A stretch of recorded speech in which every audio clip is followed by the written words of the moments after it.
ఇదిగో మనుషులందరికీ కలగబోవు మహా సంతోషకరమైన వర్తమానం అని బైబిల్ గ్రంథం లూకాసు సువార్త 2వ అధ్యాయం 10వ వచనంలో మనం చూస్తున్నాం.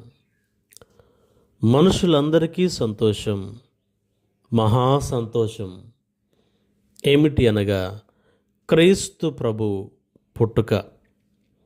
ఎందుకు ఆయన ఈ లోకములో మానవ ఆకారాన్ని ధరించుకొని జన్మించాడు, ఎందుకు ఈ లోకమునకు వచ్చాడు అంటే పాపులను రక్షించుటకు క్రీస్తు యేసు లోకమునకు వచ్చను అన్న వాక్యము నమ్మదగినది, పూర్ణ అంగీకారమునకు యోగ్యమునై ఉన్నదని అపోస్తలుడైన పౌలు గారు మొదటి తిమోతికి రాసిన పత్రిక 1:15లో మనం చూస్తున్నాం. కాబట్టి పాపి అయిన మానవుని రక్షించుట కొరకు, ఆ మానవుని కొరకు తన రక్తధారలు చిందించుట కొరకు, మానవుని యొక్క శిక్షను భరించుట కొరకు ప్రియ ప్రభు గత 2025 సంవత్సరాల క్రితం ఈ లోకానికి వచ్చిన శుభ వర్తమానము, మహా సంతోషకరమైన విషయము అదే.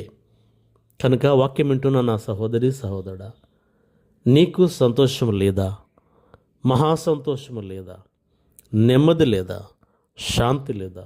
ఇప్పుడే క్రీస్తు ప్రభును నీ హృదయమందు విశ్వసించి ఆయనను హత్తుకొని జీవించినట్లయితే అదిగో నీ ఆత్మకు రక్షణ, నీ పాపానికి క్షమాపణ కలుగుతుంది.